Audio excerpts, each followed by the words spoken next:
হয়েছে আর কি। হ্যাঁ, তো আমি এর জন্য আসলে সামিকে বলি মাঝে মাঝে যে লাইভে না দেওয়ার জন্য, দিলে কি হয় যে আসলে ওই সময়টা তো থাকে না, কারণ ইন্টারাকশন তো করা যায় না, পরবর্তীতে আসলে ইন্টারাকশন হয় না, স্লাইড দেখে নেয় কিন্তু ইন্টারাকশনটা হয় না। Sir, we are live.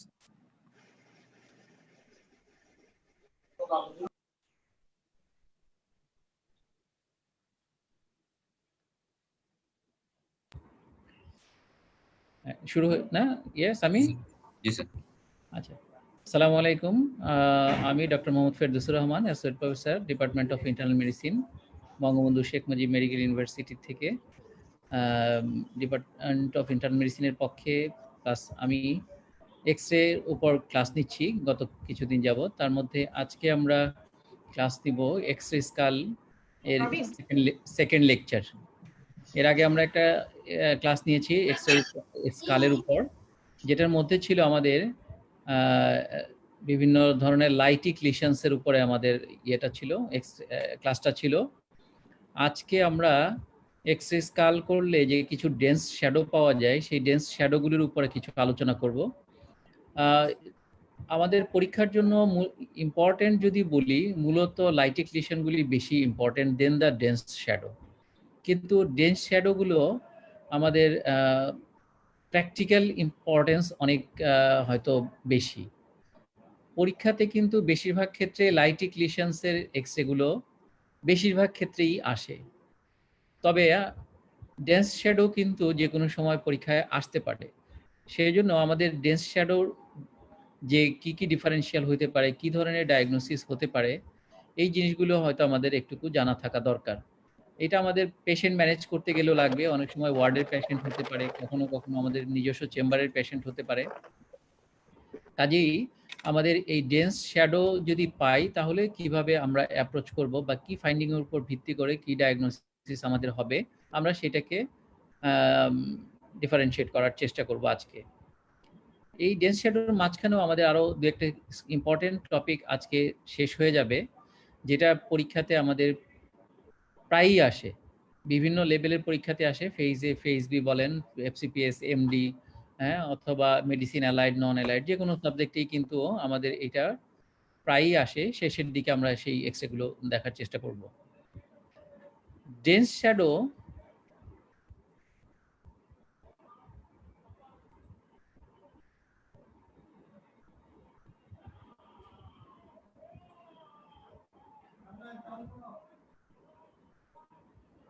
Dense শ্যাডোগুলো আমাদের কয়েক ধরনের হতে পারে।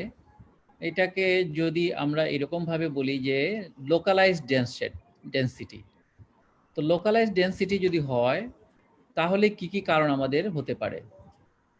লোকালাইজড ডেন্সিটির ইম্পর্টেন্ট কয়েকটা কারণ, এছাড়াও আরও একাধিক কারণ হয়তো আছে বা থাকতে পারে। তা আমরা যেগুলো আর কি মোটামুটি পাই, তার মধ্যে কিছুটা হচ্ছে অস্টিওমা, এটাকে কেউ কেউ অস্ট্রয়েড অস্টিওমাও বলে। একটা হচ্ছে fibrous dysplasia, Paget's disease, craniometaphyseal dysplasia, rickets, generalized, এগুলো হচ্ছে যদি লোকালাইজড হয়ে থাকে। আর যদি জেনারেলাইজড হয় তাহলে আমরা সাধারণত অস্টিওপেট্রোসিস নামে আমরা একটা ডিজিজ আছে, সেটার জন্য আমরা সাধারণত জেনারেলাইজড ইনক্রিজ ডেন্সিটি পেতে পারি। তো আমরা একটা একটা করে যাব।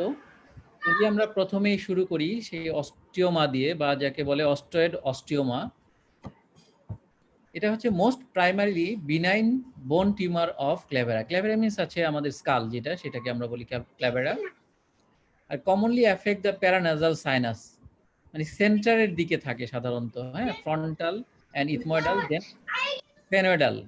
এই ফ্রন্টাল সাইনাস বা ইথময়েডাল সাইনাস যে আছে, এর সারাউন্ডিংসে সাধারণত এগুলো পাওয়া যায়, মিড লাইনের কাছাকাছি।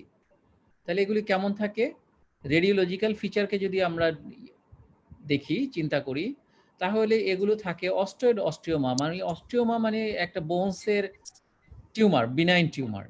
তো সেটা সাধারণত দেখা যায় কেমন, একটা রাউন্ডেড বা ইলিপ্টিক্যাল সাধারণত থাকে, এবং মোর ডেন্স থাকে, স্ক্লেরোটিক থাকে, ওয়েল ডিমার্কেটেড, হ্যাঁ, পুরোটা যতটুকু টিউমার আছে ততটুকু থাকে, বাকিটা একদম খুব ক্লিন কাট একটা এরিয়া থাকে, হোমোজেনাস এবং ডেন্স লিশন, হ্যাঁ।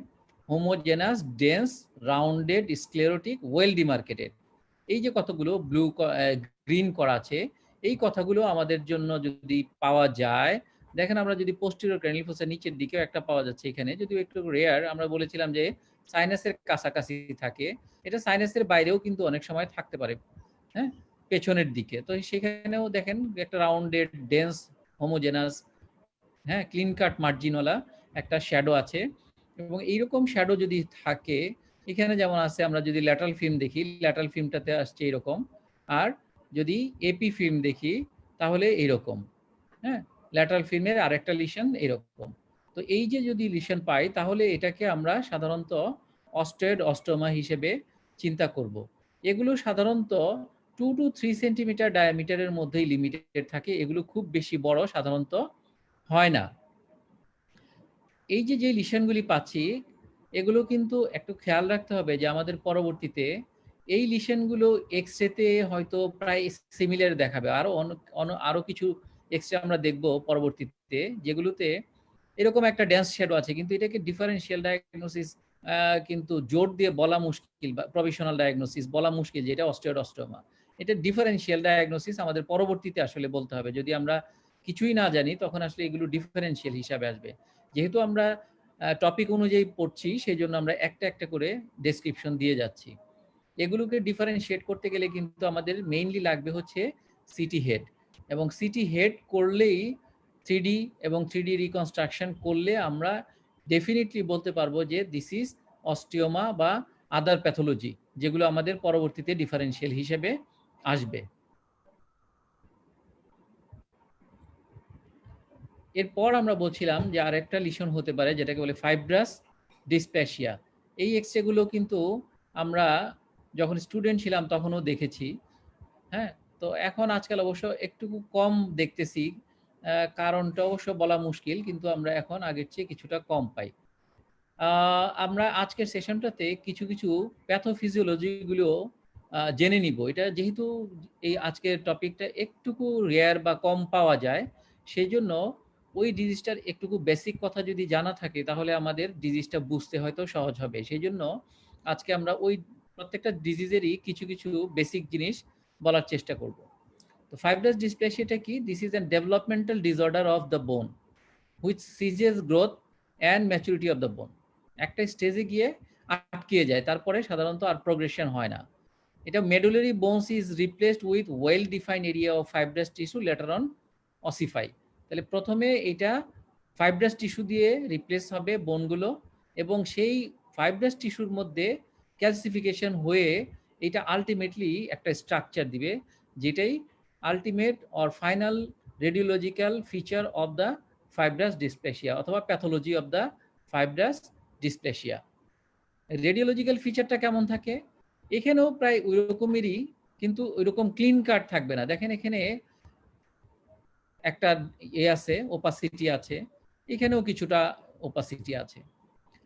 তো এই যে এরকম সিটি যদি থাকে তাহলে আমরা অবশ্য চিন্তা করবো, মানে এখানে কোথাও কোথাও খুব ডেন্স থাকবে, কোনো কোনো জায়গায় খালি থাকবে, ফাঁকা থাকবে, কালো শ্যাডো থাকবে। তো এইরকম একটা কম্বিনেশন অফ শ্যাডো যদি থাকে, তাকে আমরা স্কাল এক্সরেতেও প্যাচি স্ক্লেরোসিস হিসেবে ডেসক্রিপশন করতে পারি, এবং এটা এফেক্ট করে vault and the base of the skull, হ্যাঁ, giving rise to ground glass appearance. মানে ঘষা কাজ, যেটা আমরা আগেও দেখেছি বা বলেছি, যে ঘষা কাজ মানে কি, কোনো জায়গাটায় একটুকু কালো থাকবে, কোনো জায়গাটায় ঘোলা থাকবে, কিন্তু খুব ডেন্স এইরকম কোনো শ্যাডো থাকবে না। এই এলাকাগুলোকে বলা হয় গ্রাউন্ড গ্লাস, হ্যাঁ। তো এইরকম যদি ফাইন্ডিং থাকে তাহলে এইটা একটা ডিফারেনশিয়াল ডায়াগনোসিস। এইরকম ফাইন্ডিং থাকলে অবশ্য আমাদের আরো ডিফারেনশিয়াল আসবে পরবর্তীতে, কিন্তু আমি আগেই বলেছি যে যেহেতু আমরা টপিক অনুযায়ী আগাচ্ছি, সেই জন্য এই কেসটা ছিল আসলে ফাইব্রাস ডিসপ্লেসিয়া, এবং তার যদি টিপিক্যাল রেডিওলজিক্যাল ফিচারকে আমরা চিন্তা করি তাহলে এই ধরনের আমরা একটা ফাইন্ডিং সাধারণত পেয়ে থাকি। কিছুক্ষণ আগে আমি বলছিলাম যে যদি এরকম ফাইন্ডিং পাই তাহলে তাকে ডিফারেনশিয়েট করার জন্য আমাদেরকে করতে হবে CT scan of the chest with বনি উইন্ডো, আসলে হ্যাঁ বলে দিতে হবে, কিন্তু CT scan of head, not chest, CT scan of head with বনি উইন্ডো। বনি উইন্ডোটা যদি আপনারা না বলে দেন তাহলে কি করবে, অনেক সময় রেডিওলজির থেকে তা শুধু সিটি হেডটাই করে দেয়া, কারণ সিটি হেড মানেই হলো যে আমরা সাধারণত ব্রেইনকে দেখার জন্য মোস্টলি পাঠাই, কিন্তু কোনো কোনো ক্ষেত্রে যদি আমাদের বোনসকে দেখার প্রয়োজন হয় তখন যদি আমরা বনি উইন্ডোকে না বলে দিই তাহলে কিন্তু কোনো কোনো ল্যাবে হয়তো নাও দিতে পারে বা মিস করে যেতে পারে। তাহলে বোনসের কোনো প্যাথোলজি যদি আমরা খুঁজতে চাই, এমন হইতে পারে যে একটা ফ্র্যাকচার আছে, একটা অস্টিওলাইটিক লিশন আছে, অথবা একটা স্ক্লেরোটিক লিশন আছে। এই ধরনের লিশনকে ওয়েল ডিফাইন করার জন্য আমাদের CT scan of head with বনি উইন্ডো আমাদেরকে চাইতে হবে। ঠিক আছে, তাহলে ফাইব্রাস ডিসপ্লেসিয়াটা দেখতে কিছুটা এই রকমের হয়। এরপরে যাব আমরা পেজেটস ডিজিজ। এটা কিন্তু আমাদের দেশে যদিও কিছুটা আনকমন, কিন্তু ওয়েস্টার্ন কান্ট্রিগুলোতে এটা বেশ ভালোই পাওয়া যায়, এবং এটা সাধারণত যদিও বলা হয় যে ডিজিজ অফ ওল্ডার এজ, হ্যাঁ, কিন্তু শুরু কিন্তু হয়ে যায় অনেক আর্লি এজ থেকেই। ফাইনাল প্রেজেন্টেশনটা গিয়ে হয় আলটিমেটলি ওল্ডার এজগুলিতে। ঠিক আছে, এগুলো অনেকগুলো স্টেজ আছে, আমরা আস্তে আস্তে যাচ্ছি।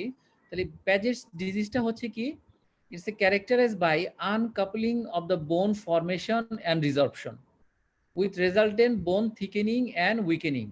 মানে এটা ডিসঅর্গানাইজড বোন এক জায়গায় ফরমেশন হচ্ছে, কিন্তু অস্টিওক্লাস্টিকের অ্যাক্টিভিটি যেরকম হওয়ার কথা ছিল সেই রকম হচ্ছে না।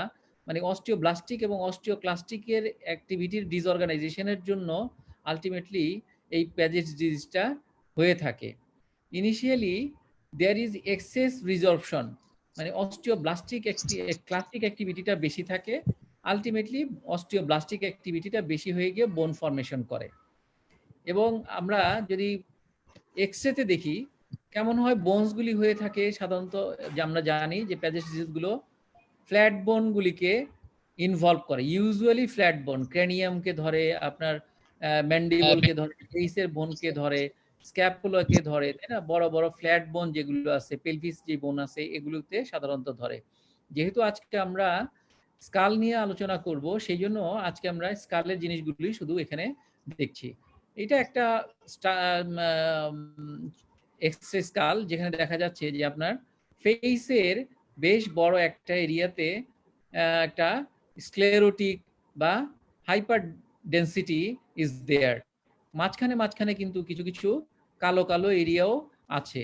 ঠিক আছে, this is the actual picture of that man, that this patient was ultimately diagnosed as a case of Paget's disease.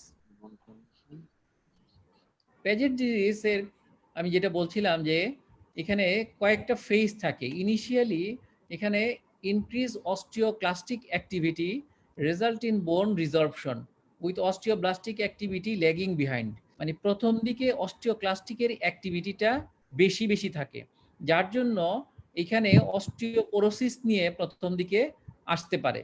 যেমন এই অংশটাকে যদি আমরা দেখি তাহলে এটা ছিল সেই একটা এরিয়া যেখানে কালো হয়ে গেছে, মানে এইটাই অস্টিওক্লাস্টিক অ্যাক্টিভিটিটা এই এরিয়াটাতে বেশি আছে।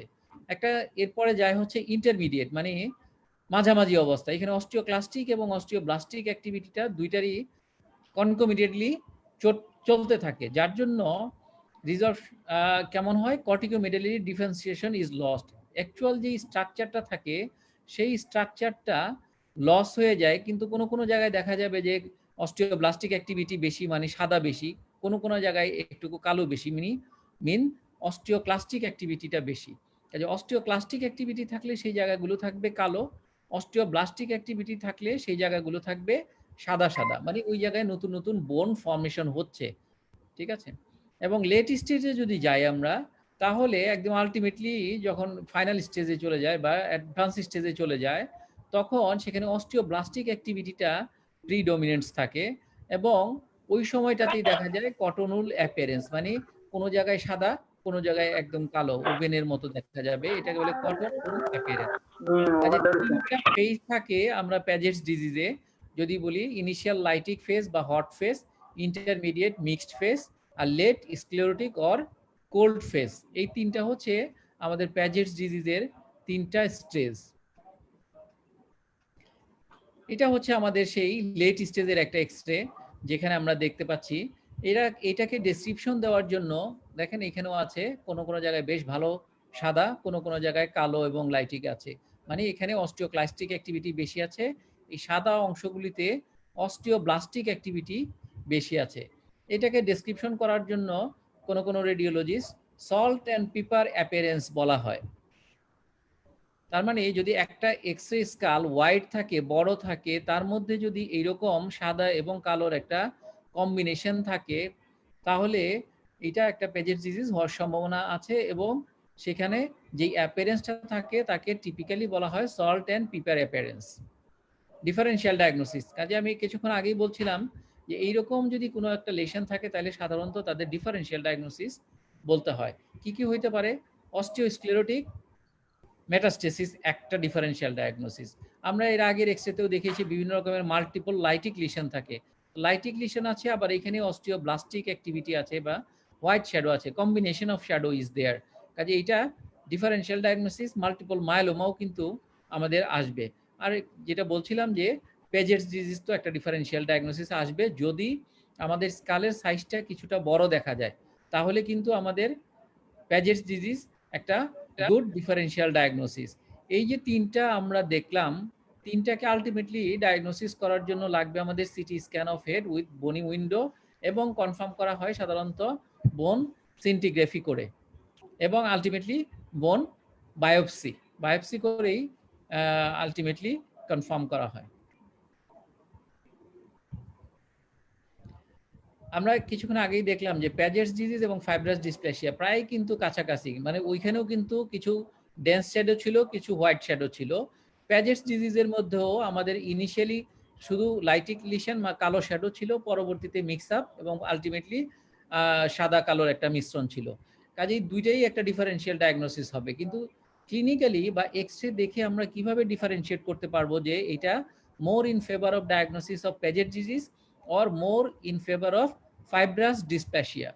কাজে প্যাজেস ডিজিজ যদি আমরা চিন্তা করি তাহলে দেখা যায় যে ইউজুয়ালি ইট ইজ সিমেট্রিক্যালি থাকে, কিন্তু ফাইব্রাস ডিসপ্লেসিয়া যদি হয় এটা ইউজুয়ালি ফোকাল হয় এবং ইউনিল্যাটারাল হইতে পারে। তবে ফাইব্রাস ডিসপ্লেসিয়ার কিন্তু আরো কতগুলি ভ্যারাইটিস আছে আমরা জানি পরে, যেগুলি মনোস্টেটিক, হ্যাঁ, পলিস্টেটিক এরকম হইতে পারে, বিভিন্ন জায়গায় মাল্টিপল ইনভলভমেন্ট হতে পারে। তাহলে প্যাজেস ডিজিজ যদি হয় তাহলে ইউজুয়ালি সিমেট্রিক্যাল, আর ফাইব্রাস ডিসপ্লেসিয়া যদি হয় তাহলে ইউজুয়ালি এটা থাকে ইউনিল্যাটারাল। আর thickening of the inner cortex থাকে প্যাজেস ডিজিজে, আর ফাইব্রাস ডিসপ্লেসিয়াতে থাকে ইউজুয়ালি কর্টিক্যাল ডিস্ট্রাকশন। প্যাজেটসের অ্যাপিয়ারেন্সটা হয় কেমন? কটনুল অ্যাপিয়ারেন্স। আর ফাইব্রাস ডিসপ্লেসিয়াকে আমরা যেটা বলছিলাম এটা থাকে গ্রাউন্ড গ্লাস অ্যাপিয়ারেন্স। এই যে কিছু ফিচার আছে এগুলো দেখে আমরা রেডিওলজিক্যালি হয়তো কিছুটা পক্ষে অথবা বিপক্ষে বলতে পারবো যে whether it is Paget's disease or it is fibrous dysplasia.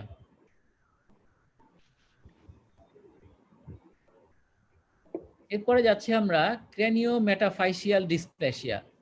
ক্র্যানিওমেটাফাইসিয়াল dysplasia, আপনাকে নাম থেকেই বোঝা যাচ্ছে যে ক্র্যানিয়ামে ডিসপ্লেসিয়া হবে এবং বোনসের, লং বোনসের মেটাফাইসিয়াল জায়গাগুলোতে বোনের ডেভেলপমেন্টাল অ্যাবনর্মালিটি হবে। নামই বলে দিচ্ছে যে ক্র্যানিওমেটাফাইসিয়াল ডিসপ্লেসিয়া। এটা কি? এটাও একটা genetic disorder, usually autosomal dominant inheritance. কেমন হয় জিনিসটা? Thickening overgrowth of bone in the skull and at the end of the long bones. The abnormal bone growth continues throughout the life. দেখেন আপনার ছবিটা, এটা কিন্তু প্রথম ছবিগুলো হচ্ছে বাচ্চাদের ছবি। ওদের ফেসটা কেমন বসিং আছে, মুখটা কেমন ছোট আছে, ম্যাক্সিলারি প্রমিনেন্স আছে, বড় আছে। আর এই যে এরকম একটা যদি বাচ্চাদের থাকে, অ্যাডাল্ট এজে গিয়ে দেখেন ওনাদের ফেসটা কেমন হয়ে যায়, ফ্রন্টাল কেমন বসিং আছে, নেজাল ব্রিজটা কেমন ওয়াইড এবং প্রমিনেন্ট, হ্যাঁ, নেজাল ব্রিজটা, ম্যাক্সিলারি প্রমিনেন্স হচ্ছে মোর প্রমিনেন্ট। কাজে এইরকম একটা টিপিক্যাল ডিস্টিংটিভ ফিচার পাওয়া যায় ক্র্যানিওমেটাফেসিয়াল ডিসপ্লেসিয়াতে। তাহলে এখানে দেখেন কেমন থাকবে, wide nasal bridge, A prominent forehead, wide set eyes and a prominent জ। হ্যাঁ, এই পেশেন্টটারও দেখেন নিচের দিকেও জটা প্রমিনেন্ট আছে। এইরকম একটা ফেস যদি দেখি আমরা, তাহলে আমাদের তো ক্লিনিক্যালি আমাদের মনে হবে যে this may be a case of craniometaphyseal dysplasia. কাজেই এই পেশেন্টের যদি আমরা এক্স-রে স্কাল করি, তাহলে কিন্তু আমাদের ডায়াগনোসিসটা হয়তো মোটামুটি হয়ে যাবে, যদিও আলটিমেটলি কনফার্ম করতে হবে জেনেটিক অ্যানালাইসিস করে। কিন্তু ক্লিনিক্যাল ডায়াগনোসিস মানে ফেনোটাইপিক ডায়াগনোসিসের সাথে যদি রেডিওলজিক্যাল ডায়াগনোসিস ম্যাচ করে, তাহলে কিন্তু আমরা বলতে পারবো যে this may be a case of craniometaphyseal dysplasia. তাহলে আমরা এখন যাচ্ছি যে রেডিওলজিক্যাল ফিচারটা কেমন থাকে। বোনগুলো থাকবে dysplasia characterize by massive hyperostosis. Hyperostosis মানে আপনার বোনগুলো আরো মোর ডেন্সার হয়ে যাবে, হ্যাঁ, এবং শেপটা কিছু অ্যাবনর্মাল হয়ে যাবে। এটা একটা এক্সরে, যেখানে এখানে খুব ডেন্সার এই এলাকাগুলো ম্যাক্সিলারি প্রমিনেন্স যেগুলো আছে এই এলাকাগুলোতে খুব ডেন্স হয়ে গেছে, এটাকে হাইপার অস্টোসিস বলা হচ্ছে। এবং শেপটা কিছুটা অ্যাবনর্মাল আছে, এখানে এখানে আছে, কিন্তু অতটা অ্যাবনর্মাল এখানে হয় নাই। স্ক্লেরোসিসটা ইজ মোর প্রমিনেন্ট হেয়ার। এবং এটা কোথায় কোথায় ইনভলভ করতে পারে, স্কাল করতে পারে, ফেস বোন করতে পারে। ফেস বোনগুলিতেই বেশিরভাগ ক্ষেত্রে সাধারণত পাওয়া যায়। এর জন্যই ফেসিয়াল যে ডিফর্মিটিটা এটা আমরা ফেনোটাইপিক্যালি সাধারণত পেয়ে থাকি। তাহলে রেডিওলজিক্যাল ফিচার হচ্ছে dysplasia characterized by massive hyperostosis, abnormal shape and its sclerosis involving skull and facial bones. এরপর আছে হাইপারস্টোসিস ফ্রন্টালিস ইন্টারনা। এটা আমাদের অনেক বইগুলিতে আছে, কমন বইগুলিতে আমরা পেয়ে থাকি সাধারণত। তো এইটার প্যাথোলজিটা কি, আসলে বেসিক প্যাথোলজি হচ্ছে বিনাইন ইররেগুলার নোডিউলার থিকেনিং। হ্যাঁ, নোডিউলার বিভিন্ন জায়গাতে নোডিউলার আকারে থিকেনিং গুলো হয়ে থাকে। and the inner table is involved more than the outer table with sparing the diploid space. Diploid space গুলোর ইনভলভমেন্ট এই সমস্ত জায়গাগুলিতে থাকে না। ডিপ্লয় তো জানি আমরা, আউটার টেবিল ইনার টেবিল, এই যে দুই মাঝখানের যে জায়গাটা এটাকে বলে ডিপ্লয়। কাজে ডিপ্লয়টাকে সাধারণত করে না আউটার টেবিলকে বা ইনার টেবিল, বেশি করে ইনার টেবিলকে। দেখেন এখানেও তাই দেখা যাচ্ছে, এই জায়গাটা তো আমাদের ইনার টেবিলকে ইনভলভমেন্ট দেখাচ্ছে। আউটার টেবিলটা মোটামুটি কন্টিনিউয়াস। কন্টিনিউয়াস থাকা মানে হচ্ছে যে এটা আউটার টেবিলকে তেমন ইনভলভ করে নাই। ইনার টেবিল দেখেন ইনার দিকে বেশ ঝুঁকে পড়ছে, এটা হচ্ছে ইনার ইনভলভমেন্ট। কাজেই ইনার ইনভলভমেন্টটা is more than the outer table and almost always bilateral symmetrically. এটা যদিও আমরা ল্যাটারাল ফিল্ম করেছি, কাজে এটা এখানে বোঝা যাবে না। যদি আমরা এপি ভিউ করতাম তাহলে কিন্তু এই যে ডিসপ্যাসিয়াগুলি বা স্ক্লেরোসিসগুলো এগুলো আমরাকে হয়তো বাইল্যাটারালি পেয়ে যেতে পারি। এই হাইপার অস্টোসিস ফ্রন্টালিস ইন্টারনা এগুলোর কিছু অ্যাসোসিয়েশন থাকে, মানে এগুলো একটা আলাদা ডিজিজের ইন অ্যাসোসিয়েশনে সাধারণত হাইপার অস্টোসিসটা হয়ে থাকে। সেগুলো কি কি? একটা হচ্ছে অ্যাক্রোমেগালি, যদি ওবেস থাকে পেশেন্ট, হাইপার ফসফেটেমিয়া, হাইপার প্রোল্যাক্টিনিমিয়া, আর ডিফিউজ ইডিওপ্যাথিক স্কেলেটাল হাইপার অস্টোসিস, মানে ডায়াবেটিসের যদি পেশেন্ট থাকে তাদের ক্ষেত্রেও কিন্তু এগুলো অনেক সময় অ্যাসোসিয়েশন পাওয়া যেতে পারে। রেডিওলজিক্যাল ফিচারটা কি থাকে?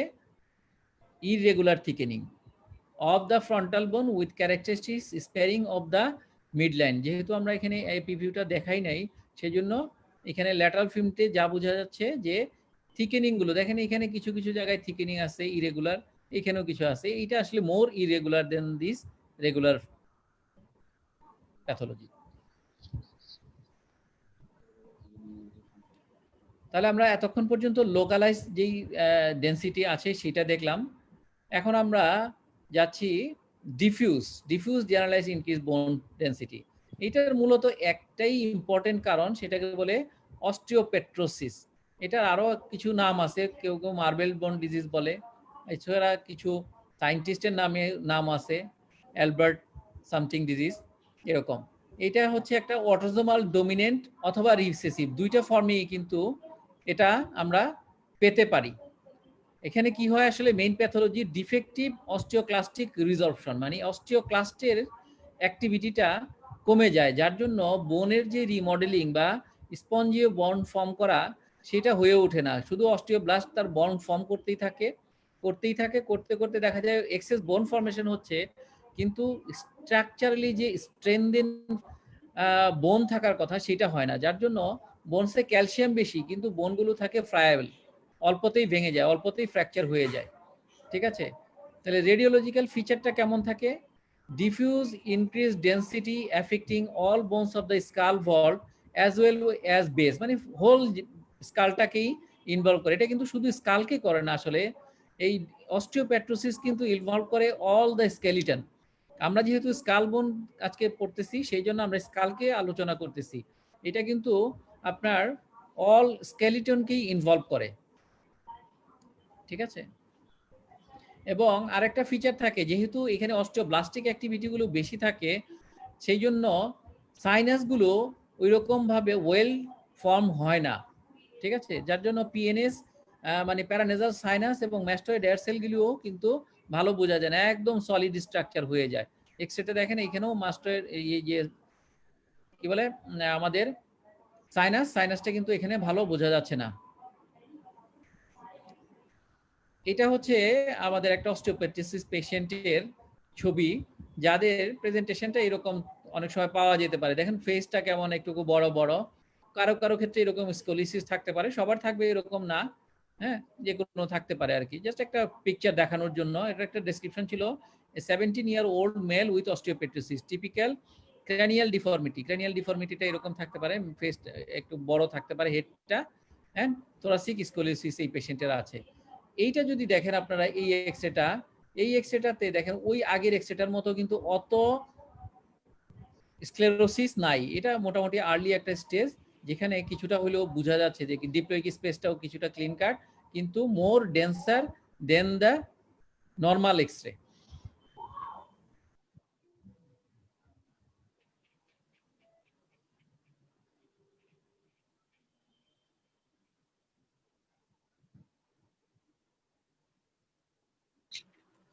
তো এই ছিল আমাদের লোকালাইজড ইনক্রিজ এবং ডিফিউজ ইনক্রিজ ডেন্সিটির কিছু এক্সরে।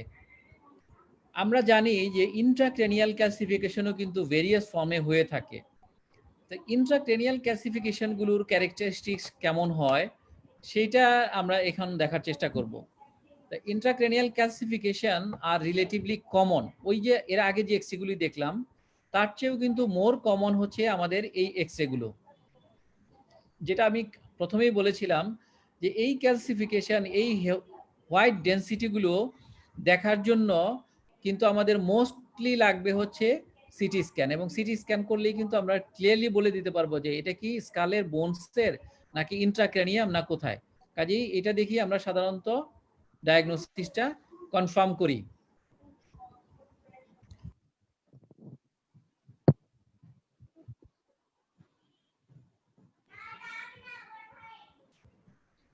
তাহলে কজেস অফ ইন্ট্রাক্রেনিয়াল ক্যালসিফিকেশন, এগুলো একটা বড় লম্বা লিস্ট আছে আসলে, সবগুলো আসলে আমাদের পাই না, তবে জাস্ট লিস্টগুলো দেখে রাখার জন্য। ফিজিওলজিক্যাল কিছু ক্যালসিফিকেশন হয়, এবং কোথায় কোথায় হয় এগুলো পিনিয়াল গ্ল্যান্ডে হতে পারে, হ্যাভিনুলার কমিশিউর, তারপর করয়েড প্লেক্সাস ক্যালসিফিকেশন, যেটা আমরা প্রায়ই পেয়ে থাকি, হ্যাঁ, করয়েড প্লেক্সাস, হ্যাঁ, একটু ওল্ডার এজ যারা আছে তাদেরকে দেখবেন যে ভেন্ট্রিকুলার ভিতরের দিকে একটা ক্যালসিফিকেশন পাওয়া যায়।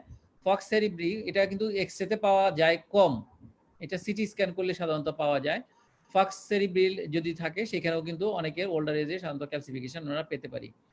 কিছু ফ্যামিলিয়াল কন্ডিশন আছে যেগুলোতে আমরা ইন্ট্রাক্র্যানিয়াল ক্যালসিফিকেশন পাই, তার মধ্যে হচ্ছে tuberous sclerosis, Sturge Weber syndrome, idiopathic familial cerebrovascular calcinosis, এটাকে ফার্স্ট ডিজিজও বলা হয়ে থাকে।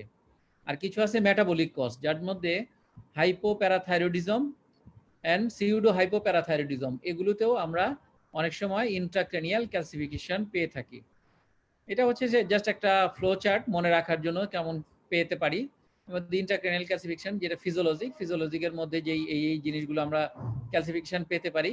কিছু আছে কনজেনিটাল বাচ্চাদের ক্ষেত্রে বা আমাদের জেনেটিক ডিজিজ, তার জন্য আমরা পেয়ে থাকি, একটা বড় লম্বা লিস্ট আছে। ইনফেকশন একটা কজ, তার মধ্যে টিবি আছে, টর্চ ইনফেকশন আছে এগুলো, হ্যাঁ, গ্লায়োসিস, এবং মেটাবলিক কিছু কজ যেগুলো আমরা বলে ফেললাম already, hyper parathyroidism, hypoparathyroidism, first disease, pseudo hypoparathyroidism, এগুলো।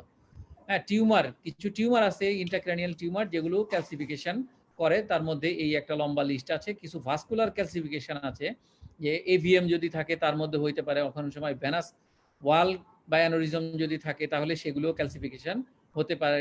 অনেক সময় পোস্ট ইরেডিয়েশনও আমরা ক্যালসিফিকেশন পেতে পারি। তাহলে these are the causes of intracranial calcification.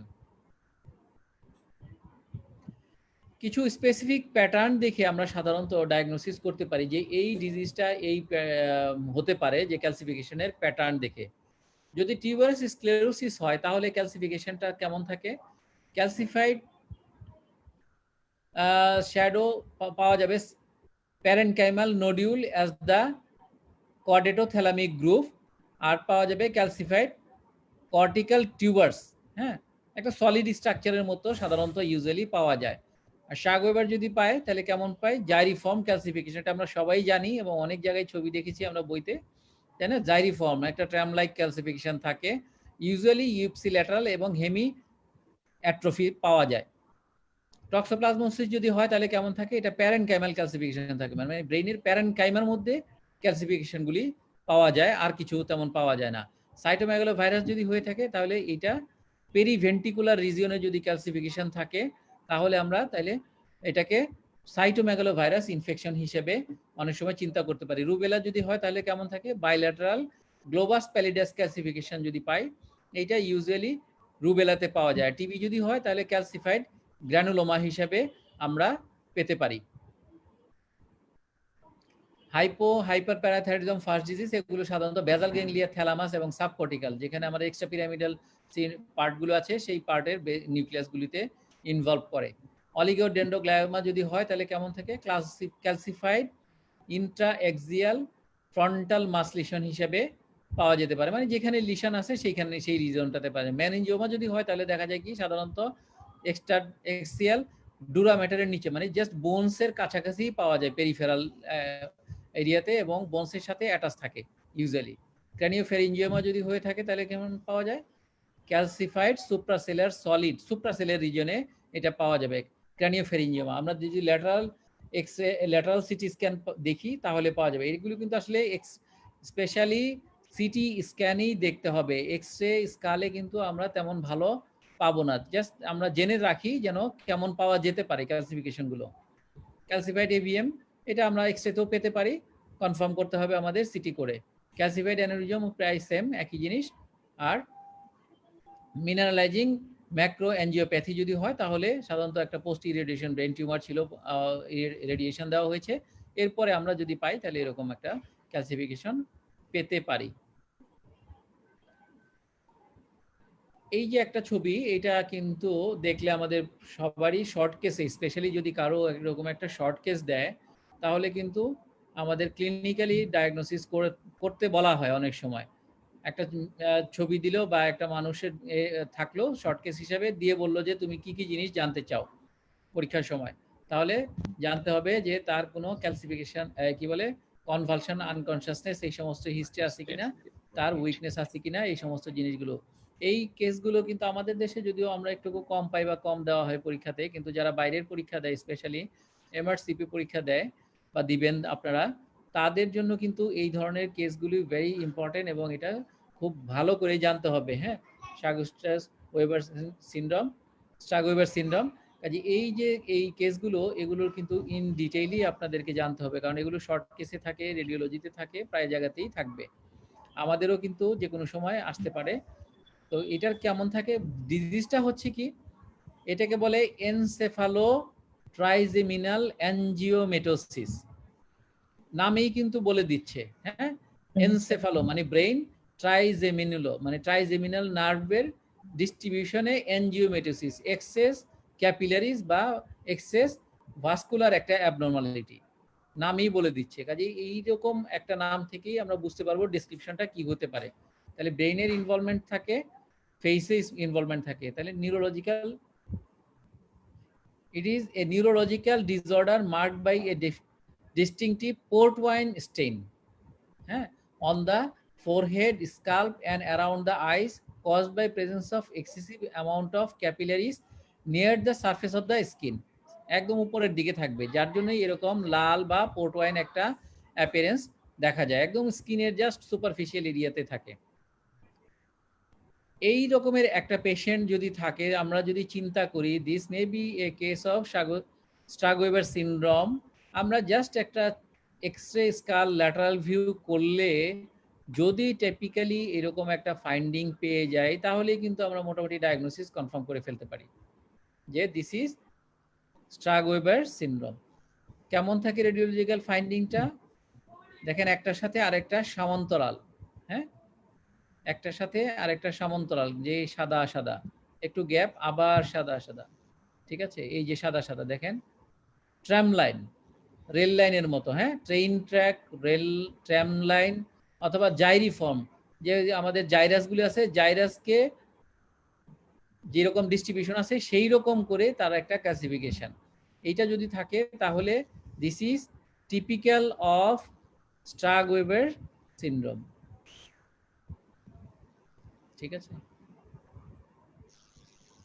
এটা আরেকটা এক্সরে যেখানে কিছুটা নিয়ার টু টিপিক্যাল, একদম টিপিক্যাল বলা যাবে না, যেমন আগের এক্সরেটা দেখলাম তার কাছাকাছি অনেকটা, যদি আপনারা ভালো করে দেখেন এই যে ট্রাম লাইন আছে, এই সমস্ত জায়গায়ও কিছুটা ট্রাম লাইন আছে।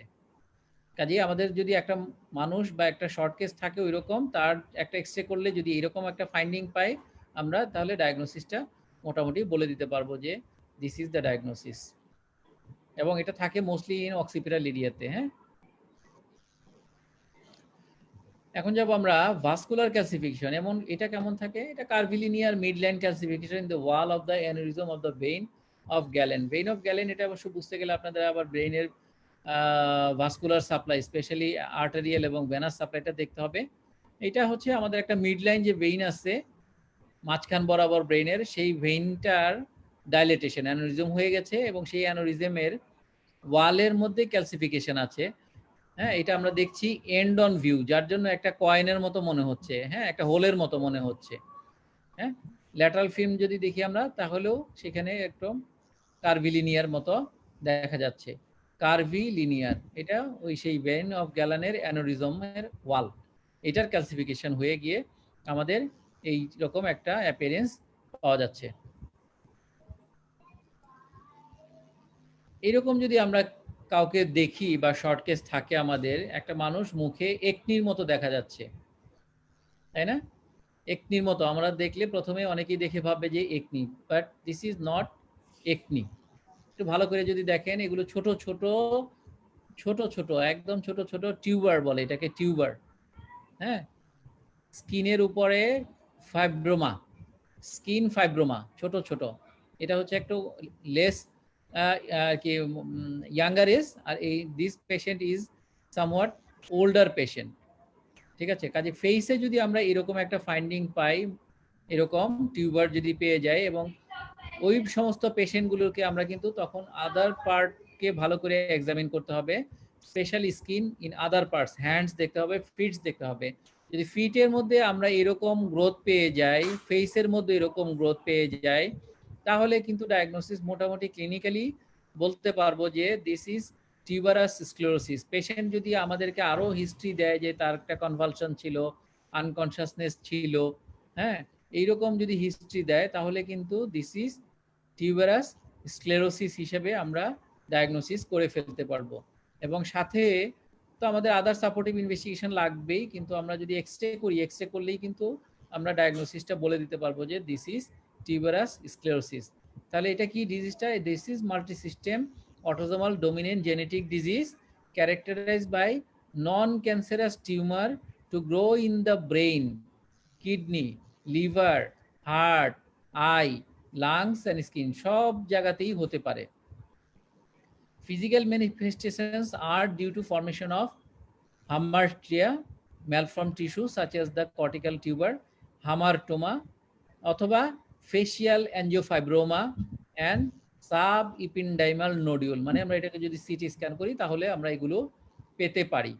এগুলো পেলে, এগুলো তো আসলে আলটিমেট পরের কথা, কিন্তু আমরা যেহেতু আজকে এক্সরে স্কাল পড়ছি, স্কালের এক্সরে করলে কিন্তু আমরা যদি এইরকম একটা গ্লোবিউলার ইরেগুলার শেপ, একটা শ্যাডো পেয়ে যাই, এবং আমরা পেশেন্টকে তো দেখেছি আগে, তাহলে আমরা ডায়াগনোসিস করে ফেলতে পারবো যে দিস ইজ টিউবারাস স্ক্লেরোসিস, ঠিক আছে। এরপর সাপোর্টিভ তো আরো লাগবে, আমাদের ইইজি লাগবে, এমআরআই লাগবে, আরো অনেক কিছুই লাগতে পারে, কিন্তু আমরা initially just doing a simple X-ray skull we can diagnose their case. তো আমরা এগুলো একটু আনকমন জিনিসগুলোর কথাই বলছিলাম প্রথম দিক এই পর্যন্ত। এগুলো বলার উদ্দেশ্য ছিল যে আসলে আমরা যদি কখনো পেশেন্ট পাই এবং পেশেন্ট পেলে কি সিম্পল একটা এক্স-রে করলেই যদি আমরা পেয়ে যাই ডায়াগনোসিস, তাহলে আমাদের অনেক শর্টকাট হয়ে গেল ডায়াগনোসিসটা করা। সেইজন্য আসলে আমরা ওই এক্স-রে গুলো আলোচনা করলাম এতক্ষণ পর্যন্ত। আ এরপরে আসলে আমাদের মোস্ট কমন এক্স-রে যেটা এই পর্যন্ত পরীক্ষাতে অনেকবার আসছে, আ ভবিষ্যতেও হয়তো আসবে যেকোনো সময়। কাজেই এই এক্স-রে গুলো খুব গুরুত্ব সহকারে দেখতে হবে এবং এই এক্স-রে গুলোকে আমাদের খুব ভালোভাবে ফাইন্ডিং সার্চ করতে হবে। কারণ পরীক্ষার সময় বিশেষ করে চাওয়া হয় mention 1, 2, 3, 4, 5 important radiological finding in this X ray. যেকোনোটাই চাইতে পারে। কাজেই একটা চাইলে একটা ইম্পোর্টেন্ট, ২ টা চাইলে ২ টা, ৩ টা চাইলে ৩ টা, ৪ টা চাইলে ৪ টা। যে কয়টা চাবে ফাইন্ডিং অবশ্যই সেই এক্স-রেতে থাকবে এবং অ্যাকর্ডিংলি চাওয়া হয়। কাজেই একটা হেরিডিটারি হেমোলাইটিক অ্যানিমিয়ার এক্স-রে স্কাল যদি আমরা ল্যাটারাল ফিল্ম করি, তাহলে কেমন পাওয়া যায়? ইউজুয়ালি এক্স-রেটা করলে স্কালটা এনলার্জ থাকে, বড় থাকে। আমরা জানি এই পেশেন্টগুলো দেখে আমি আসলে এইজন্য ছবিটা দেই নাই। থ্যালাসেমিয়ার পেশেন্ট একটা কমন টিপিক্যাল ফিচার থাকে থ্যালাসেমিক ফেসিস। যার থাকে কি ফ্রন্টাল বসিং,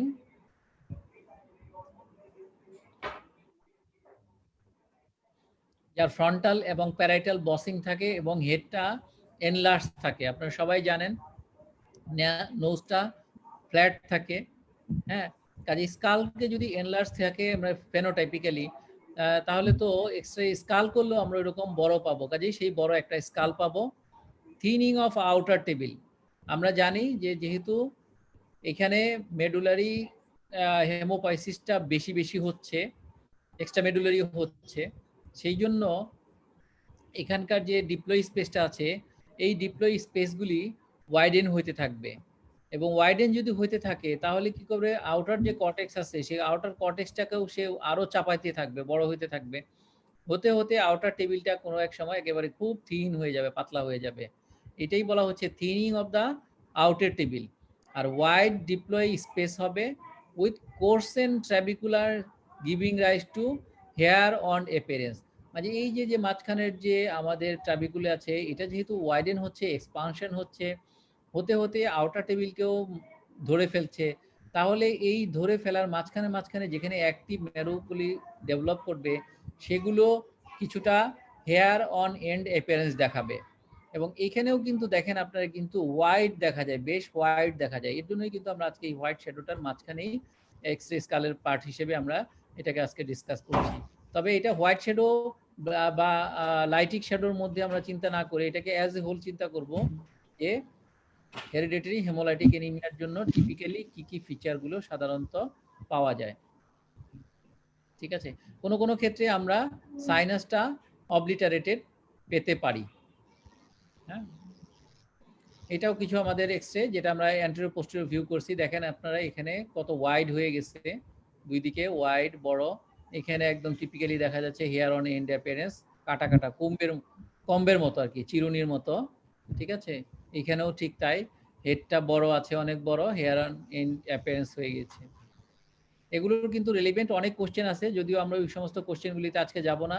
কারণ হচ্ছে আমরা আজকে রেডিওলজি পড়ছি, রেডিওলজিক্যাল যেটুকু দরকার আমরা সেটা যাব। হেরিডিটারি হেমোলাইটিক অ্যানিমিয়ার কিন্তু আপনাদের সবাইকেই ইন ডিটেইল পড়তে হবে, প্যাথোফিজিওলজি, হ্যাঁ, তারপরে জেনেটিক্স এবং কিভাবে ডায়াগনোসিস করতে হবে, কিভাবে ম্যানেজ করতে হবে, কিভাবে তার কি কি তার কমপ্লিকেশন হতে পারে, হ্যাঁ, স্প্লেনেক্টমি হয়ে গেলে তার কিভাবে আপনি ম্যানেজ করবেন, পোস্ট স্প্লেনেক্টমি ট্রিটমেন্ট প্রোফাইলেক্সিস কি আছে, ভ্যাকসিনেশন কি আছে, এই জিনিসগুলো কিন্তু আমাদের সবই পড়তে হবে in relation to hereditary haemolytic anaemia. কারণ পরীক্ষার সময় কিন্তু আমাদের কোশ্চেন আসবে এগুলোর যে কোনোটার কম্বিনেশনই আসতে পারে। ফাইন্ডিং চাইবে, তারপরে হয়তো জেনেটিক্স চাইবে, তারপরে হয়তো কিভাবে কনফার্ম করবেন ডায়াগনোসিস সেগুলো চাইবে। তারপরে দেখা গেল যে একটা সিনারিও দিয়ে দিল যে এরকম একটা ফিচার নিয়ে এসছে, complication what may be the diagnosis. হতে পারে এই পেশেন্টের স্প্লেনেক্টমি করা সেপসিস নিয়ে চলে আসছে। কাজে এই ধরনের সিনারিও কিন্তু আমাদের পরীক্ষার সময় দিতে পারে। কাজে ইন ডিটেইল এগুলো পড়তে হবে হেরিডিটারি হেমোলাইটিক অ্যানিমিয়ার পার্সপেক্টিভে।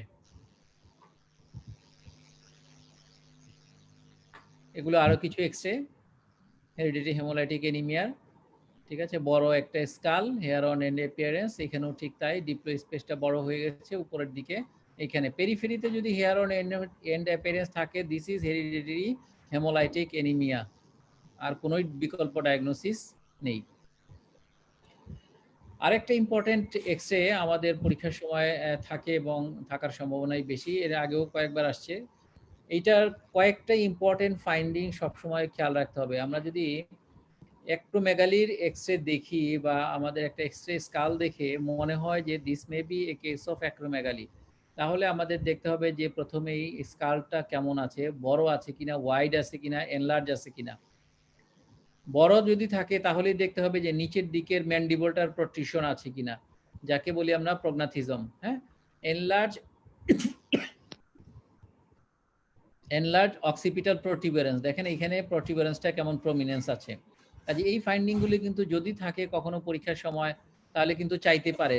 ধরেন যে তেমন কিছুই নাই, কিন্তু এনলার্জ ইয়ের ম্যান্ডিবল আছে, প্রগনাথিজম আছে এবং প্রমিনেন্ট অক্সিপিটাল প্রোটিউবেরেন্স আছে। যদিও এই ফাইন্ডিংগুলো একটু কম বা রেয়ার, তারপরও যদি থাকে তাহলে কিন্তু আপনাদেরকে মেনশন করা লাগবে। ফ্রন্টাল এবং ম্যাস্টয়েড এয়ার সেলগুলো এনলার্জ করবে, কারণ যেহেতু অ্যাজ এ হোল বড় হচ্ছে, সাইনাসটাকে বড় করে নিয়ে সে বড় হতে থাকবে। হ্যাঁ, এবং ইম্পর্টেন্ট ফাইন্ডিং যেটা থাকেই এবং যার জন্য পরীক্ষাতে দেওয়া হয়, এই যে যেগুলো ব্লু মার্ক করা আছে, গ্রিন মার্ক করা আছে, এই গ্রিন মার্ক করা জিনিসগুলো কিন্তু আমাদের পরীক্ষার ইম্পর্টেন্ট ফাইন্ডিং। তার মধ্যে একটা হচ্ছে সেলার টার্সিকাটা বড় হবে। সেলার টার্সিকা দেখেন এখানে ছোট থাকে, নর্মালি আরো ছোট থাকে, এই সেলার টার্সিকাটা বড় হয়ে যাবে। এই যে ফ্লোর দেখেন, এটাকে ডাবল ফ্লোর বলে। হ্যাঁ, নর্মালি এটা ছোট থাকে, বোঝা যায় না, ইউনিল্যাটার থাকে, কিন্তু যখন সেলার টার্সিকাটা বড় হইতে থাকে তখন ওই উপরের দিকে যেটা ছিল সেটা পুশ করে নিচের দিকে নামিয়ে নিয়ে আসে। এই নামায় নিয়ে আসার জন্য এটা তখন ডাবল ফ্লোরের মতো একটা অ্যাপিয়ারেন্স প্রডিউস করে। এবং যেহেতু এখানে পিটুইটারি গ্ল্যান্ডটা এনলার্জ হচ্ছে, বড় হচ্ছে, ওইটা ঘষা দিতে বা প্রেশার ক্রিয়েট করতে করতে যে ক্লিনয়েড প্রসেস থাকে, অ্যান্টেরিয়র ক্লিনয়েড এবং পোস্টেরিয়র ক্লিনয়েড, এগুলোর ইরোশন হয়ে যায়। সেই জন্য এখানে দেখেন পোস্টেরিয়র ক্লিনয়েড একদম ফ্ল্যাট হয়ে গিয়েছে, অ্যান্টেরিয়র ক্লিনয়েডও নিয়ার টু ফ্ল্যাট হয়ে গিয়েছে। ঠিক আছে, কাজে আমাদের এই কয়েকটা জিনিস খুব ভালো করে দেখতে হবে যখনই আমরা মনে করব যে এক্স-রে স্কাল দেওয়া আছে, সিনারিও দেওয়া আছে এক্স-রে স্কালে অ্যাক্রোমেগালির মতো একটা সিনারিও, তাহলে কিন্তু আপনাদেরকে এই ছবিগুলো বা এই ফাইন্ডিংগুলো আপনাদেরকে খুঁজতে হবে যে স্কালটা এনলার্জ কিনা, ফ্রন্টাল সাইনাস বা ম্যাস্টয়েড এয়ার সেলগুলো প্রমিনেন্ট কিনা, সেলাটার্সিকা এনলার্জ হলো কিনা, ডাবল ফ্লোর আছে কিনা, এগুলো কিন্তু পয়েন্ট থাকবে। প্রত্যেকটা ইয়ের জন্য, পয়েন্টের জন্য কিন্তু আলাদা আলাদা মার্কিং থাকে। কাজে আপনাদের এই পয়েন্টগুলো একদম মুখস্থ করে ফেলতে হবে, কোনোটাই যেন বাদ না যায়। ঠিক আছে, আমরা এরকম যদি করি, এখানে আরেকটা এক্স-রে স্কাল যেখানে দেখা যাচ্ছে যে সেলাটার্সিকাটা বড় হয়েছে। এখানে অ্যান্টিক্লিনয়েড প্রসেসটা কিছুটা ইরোডেড আছে, কিন্তু এখনো আছে কিছুটা। এটা আরেকটা যেটা ডাবল ফ্লোরটা দেখা যাচ্ছে, আপনারা কেমন দেখছেন বুঝতেছি না, কিন্তু এখানে একটা ডাবল ফ্লোর খুব ভালোই বোঝা যাচ্ছে। হ্যাঁ, ডাবল ফ্লোর যদি থাকে এবং পিটুইটারির যদি ওয়াইডটা বড় থাকে, তাহলে তাকে আমরা এনলার্জ সেলাটার্সিকা হিসেবে চিন্তা করব, এবং this is a case of acromegaly, এইটা হিসেবে আমরা চিন্তা করব। কাজেই আজকে এই পর্যন্তই আমাদের ছিল ক্লাস। আমরা কতগুলো এক্স-রে দেখলাম, তার মধ্যে ডেন্স শ্যাডো এবং স্পেশালি ডেন্স ছাড়াও দুইটা ইম্পর্টেন্ট রেডিওলজিক্যাল এক্স-রে আমরা আজকে ডিসকাস করলাম এখানে। তো সবাইকে অসংখ্য ধন্যবাদ আজকে আমাদের সাথে জয়েন করার জন্য। আমরা আশা করব আপনাদের সবাই এই এক্সারসাইজ কালগুলো আপনারা আবার একটু রিভিশন করে নেবেন, যাতে করে যেখানে কোনো ডেফিসিট বা কোনো কোশ্চেন যদি থাকে তাহলে যেন আপনাদের সেগুলো সলভ করা যায়। কারণ এক্সারসাইজ কাল কিন্তু প্রায় পরীক্ষাতে থাকে, এতে অনেক সময় থাকে আসলে। হ্যাঁ, চেস্ট এক্স-রে যেমন থাকে, এক্স-রে স্কাল, তারপরে আমাদের একটা ধরেন কন্ট্রাস্ট এক্স-রে, এগুলো থাকে প্রায়। কাজে টপিক অনুযায়ী আমাদেরকে এগুলো একটু ডিসকাস করে, বিশেষ করে কোশ্চেন কিভাবে কি হয় বা কি হতে পারে, এগুলো আসলে বইতে অনেক আছে, আমরা সেই জন্য আসলে কোশ্চেন ওয়াইজ যাচ্ছি না। কোশ্চেন অনেক এক্স-রে বই, স্পেশালি ধরেন আপনার অসপি এবং এসসি এর বই মার্কেটে আছে, এগুলো আপনারা সলভ করবেন। কিন্তু বেসিক জিনিসগুলো যদি জানা থাকে, তাহলে যে কোনো ধরনের কোশ্চেনই হোক না কেন, সেগুলো সলভ করা আপনাদের জন্য সহজ হবে। আমি এই জন্য আসলে বেসিক্যালি এক্স রেগুলো ডেসক্রিপটিভ ভাবে পড়ানোর চেষ্টা করছি। একটাই কারণ, আপনার যদি ডেসক্রিপশন জানা থাকে, থিমটা জানা থাকে, তাহলে কোশ্চেনের অ্যান্সার করা আপনাদের জন্য সহজ হবে, এতে কোনো সমস্যা হবে না। হ্যাঁ, আর ডিজিজ যদি জানা থাকে, আপনার ডিজিজ প্যাথোলজি এগুলো সব যদি জানেন, আপনার কোশ্চেন ডায়াগনোসিস করতে পারলে, ফাইন্ডিং যদি পেয়ে যান, any question you will be able to solve and to answer. So thank you all for patient hearing, and যদি কোনো কোশ্চেন থাকে তাহলে আমরা কোশ্চেন অ্যান্সার করব।